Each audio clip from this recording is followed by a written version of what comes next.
पिछले एपिसोड में हमने बात की थी कि सारी टीचर्स अच्छी टीचर्स नहीं होती है।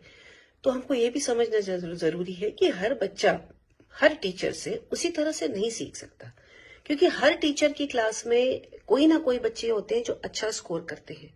तो हम हर बार टीचर को दोष नहीं दे सकते, लेकिन हमको ये समझना जरूरी है कि हर टीचर का जो टीचिंग स्टाइल होता है वो हर बच्चे के लर्निंग स्टाइल के साथ मैच करे, ये जरूरी नहीं है।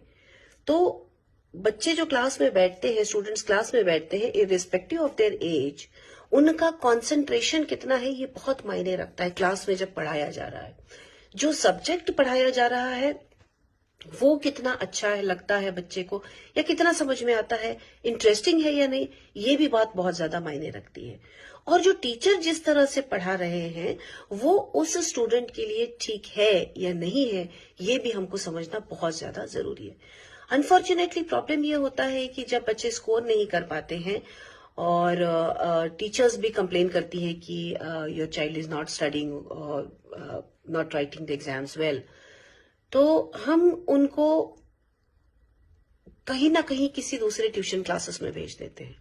अब देखिए, आप दूसरे ट्यूशन क्लासेस में आपने फिर किसी टीचर के पास स्टूडेंट को आपने भेजा हुआ है। सबसे पहली बात ये समझिए कि जो स्टूडेंट एक 40 बच्चों के क्लासरूम में मैक्सिमम ग्रास्प नहीं कर पा रहा है, समझ नहीं पा रहा है, तो बहुत कम पॉसिबिलिटी है कि वो बहुत बड़े क्लासरूम में जाकर, जहां पे ज्यादा स्टूडेंट है, वहां पर समझ पाए।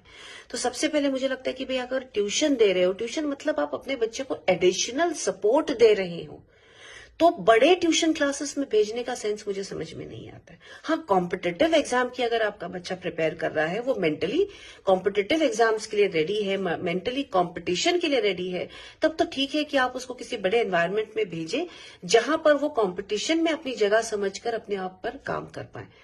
लेकिन मैक्सिमम बच्चे जिनके पढ़ने के साथ ही प्रॉब्लम है, बेसिक में कंपटीशन तो उनके लिए दूर की बात है, उनको पहले खुद को, अपने आप को समझ के, अपनी स्टडी मेथड्स को समझ के, और कई बार तो पास होने तक की मुश्किल होती है। तो ऐसे स्टूडेंट को हम किसी दूसरे ट्यूशन के बड़े क्लास में भेजकर क्या अचीव करना चाहते हैं, ये मैं अक्सर पेरेंट्स से सवाल करती हूँ। छोटी ट्यूशन क्लास ढूंढिए अगर ट्यूशन क्लास ढूंढना जरूरी है तो। मेरा पर्सनली सजेशन हमेशा होता है कि अगर आप फाइनेंशियली मैनेज कर सकते हैं तो प्लीज अपने बच्चे के लिए पर्सनल ट्यूटर लगाइए। उन बच्चों के लिए जो कंसंट्रेट नहीं कर पा रहे हैं, जो पढ़ाई नहीं ग्रास्प कर पा रहे हैं, जो किसी सब्जेक्ट में बहुत कम स्कोर पर कर रहे हैं, ऐसे बच्चों के लिए जितना डिस्ट्रैक्शन आप ट्यूशन क्लासेस का कम रखेंगे उतना बेटर है। क्योंकि ट्यूशन क्लासेस की आप बात समझिए कि स्कूल में इतना टाइम आने के बाद में बच्चा फिर ट्यूशन क्लास के लिए जाएगा, बाहर जाएगा। ओके, अब उसको आप देखिए उसके पास में टाइम कितना है। स्कूल करके आया, उसके बाद में फिर थोड़ा इधर उधर करके फिर वो ट्यूशन जाएगा, फिर रात को आके आप उसको बोलोगे पढ़ाई करो, तो वो पढ़ाई कैसे करेगा? प्लस वो ट्यूशन में भी टीचर जो है वो उसके लिए सही है या नहीं आपको नहीं पता है। तो अगर आप होम ट्यूटर रखते हैं तो बच्चे के कन्वीनियंस के हिसाब से आप घर पे आने वाला ट्यूशन रख सकते हैं। प्लस आने जाने का टाइम, आने जाने की एनर्जी वेस्ट होना, आने जाने का डिस्ट्रैक्शन भी, ये सारी चीजों से आप बच जाते हैं। लेकिन सबसे बड़ा एडवांटेज ये होता है होम ट्यूशन में कि आप, वो टीचर जो है वो 1-on-1 आपके बच्चे का अटेंशन पढ़ाई पे बनाए रखता है।